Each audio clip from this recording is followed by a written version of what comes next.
دوباره دم باش گهدار و بینرین هیجاد بشه چیروکا سرکفتیه که رژیمی روحنی باویجن لسر چیروکا کچکا کرد جیرو جوای کردستانی لبریتانیای بشه اندزیاریا هندوری دزانین گهیده به پلیا هری بلند درچویه ویان حسین میوانامی تاکو ام بحثا چیروکا وی بکن دماغ خوش بویان باش سپاس جبو تبلیبونا تا ویان تاکو ام بحثا چیروکا تا بکن و سرکفتنین تا بکن دوی بشه ما یه چیروکا سرکفتیه کی دسپه که ویان جبو خلق بهتر تناس بکن بکرتید کاری بخوا بده ناس کرن ویان حسین کیا و جکو داریه کرم بک قالك سباس براستی نوی مفيانا بله بله از جعفرینه لبريطانيا رنشتما از 5 سال برای وقت پنا برها بريطانيا دي في مولات جبار شهر وروشة سورية بله و اف دسبيكا نوبو جمن يعني ادور بمجا تشيباكي مالباتي يعني وبنفس الوقت يعني شانسك بو كو از جياني اخوا افا نوبكم بله صدق وقتی از نهات بداره يعني من صرخة اكيد من شغلي بله باش ویان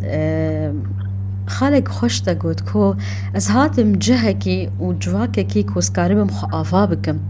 او جواک آلیکار به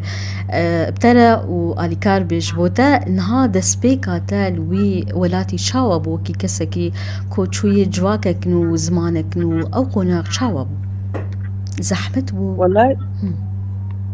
براستی زحمتی بی يعني تافي يعني زحمتية تافي مازن كو زمان دسبك زمان پر دجوار بو اختلاف مازن دو چند و سیستم پرورداری دهاية يعني جيان لدروي ولاد بسر خواه چدنيكا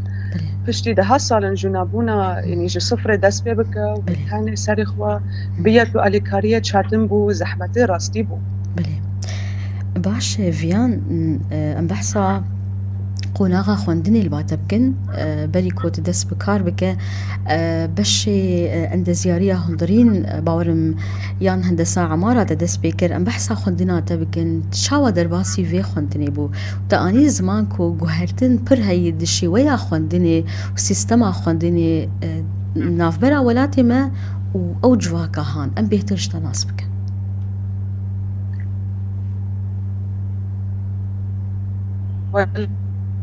بله دنگی تقط براستي شو رنگ مساحات ورسم حزدكر ووقت از هاتم فر بريار دا كود زانينها ديزاين هنردن بخوينم بباركو أفقدا حفرة هنر وإنشاءات وفرصات الدومن خلال مخواد أو كيه راستي ببينم ومن دي يعني كورسك جيباش بو يعني هي ديزاين وناكا جي اكي دست بي دي ماستر دي معمارية دو بي بكم ان شاء الله بنها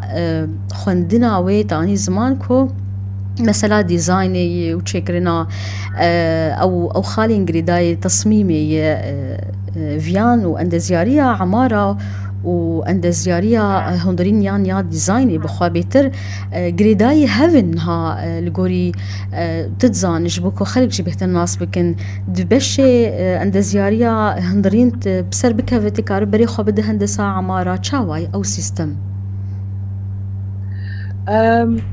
أري نكو بري وقتي دفرد بين يعني هي تصميم داخلي من داس بيكر بري داس بيكر من تابلوان شركرن يعني هنر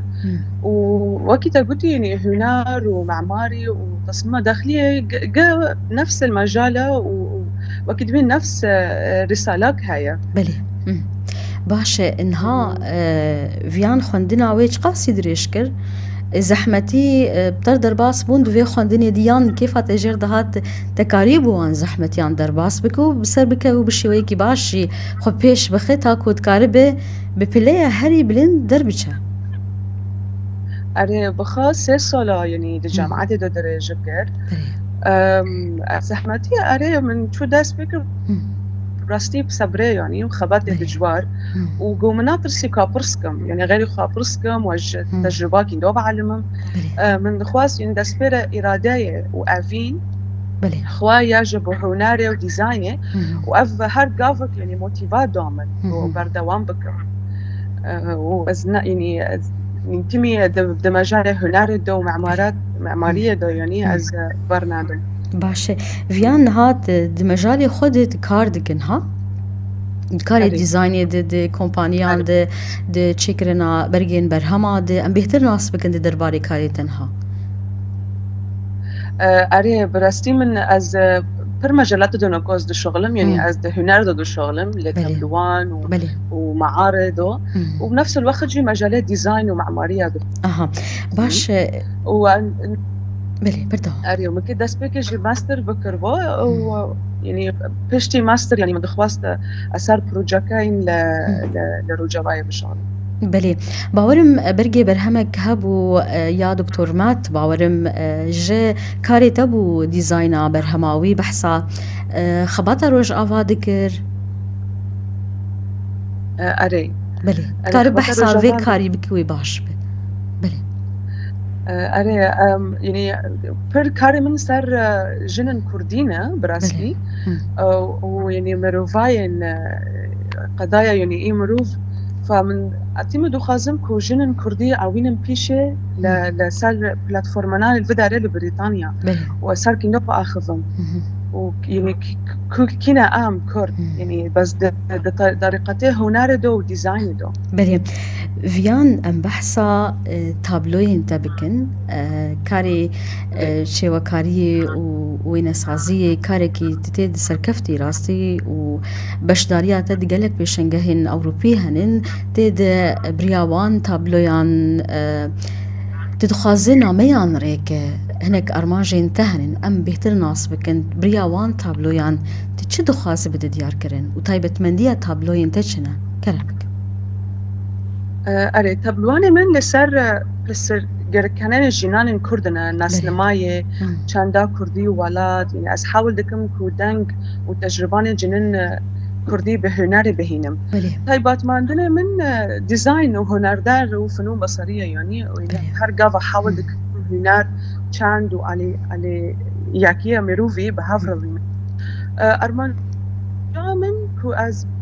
ببم دنگ جنن كرد وقالن كو هاتنا بالكرن وأز هنر وديزاين بكار بينم وقت على كارية جهرنا يا شفاكي وشاندي وأز بيها دخوازم ده مجال خوادا بيش بخم يعني بروجاين أفابكم كوبو شفاك وسيستم بي أفيدا بده بلي فيان يكج تايبت بندين تابلوين تالغوري من شوبان ديكو تجنين كرد درسمين ونساز دكه دشو بارود تنقشان داتينه ارمانجا تجوي قاوي چي جوي تكنيكي دي تابلويات برستي نقشا دايكا من شدكر ومن دخواس كو از هنري دايكا خوا وينم يعني بهنري خواري نشو هنري كاف العفريني يعني أبيرناكم وبنفس الوقت جسر دانكم يعني تزاني جنن عفرين بر نقشات شركان وتشتغل تراثي وثقافتي كردية فمن دخوصة بينهم بلاتفورماني بريطانيا وازبركي بينهم جنن كردي يعني شركان وهناري ماتش هواي بلي باش فيان نها بقشتي دي بيواجويا خبات وخندن وكارين تا زحمتين هري دي جوار تشبون تشاوا كاري بوان زحمتيان درباس بك چت خوندني دي چت كارين دنده اري زحمته برستي يعني تجولاتي خدر كفي زحمته برهان يعني جزماني يعني لچواكي لبرتشتن يعني چاتن ور درباس بي لإنسان جرق موتيفاي خو وإرادة خوا هذا بلي وكيف ما قلتين يعني ناطر سيبورسكي وجغيري خوا بعلمي وجكاري خوا يعني كاري حاز كيف بالشغله قلتي له يعني واكيد مين افابل فيان نهات وان سركفتنا دياري كيدك دي انكو تبدس خستنا تانها براستي از بريجيا مالبات خوا وباش از جنن كرد يعني جنن كرد وحمو بنابرن كو حاول دكن جنو داس بكن وناين تسليم بشكاش بكن جهمو كاسن كو افينو خيالي خوهانا ودخوازن يعني افابكن بلي دجيانا كردا باشه شیرتین تج بو وان جنان و کچان و خورتین کو جوی واری حز دکن و دروی ولید دجین دو خازن خو پیش بخن ته چه شیرتان جوان رد بیشه براستي دخوازن ببيجم يعني ناترسن جي زحمتية جي غريبوية قالك دجوارة لهر ويها فرصاتك جبرني پرورده و هنر گلک باشنا یعنی هر کس دکاره نشان خوا بهله و بخابات و هفیاد بدومه و سرعشکی بیان جبر اخافتنک تهیه براسي من دید کو دبيجه جبكو تكارب بسر بكافدوي سرعشكيك خوشك وبدو هبيتا كوت بسر بكافجي تا كوت بجيه أرمان جاخوا أفجيناي خستن قالك سفاس أري براستي أيوه أري دي جوا بلي أري وسا أدو خازم اللي جو از بلي دنكي تقول نوفي كردي وشباك الكردي وزمان الكردي وينم و اكسبيرينسا وكده بين كل شيء وينم روجافاي ان شاء الله باشه بروجي انت دما بيد فيان شهنن بروجا وكخوندن وكار كربك يس كي داس بماستر بكم قبول بيم فمه وان شاء الله مهي ازيد استفي بكم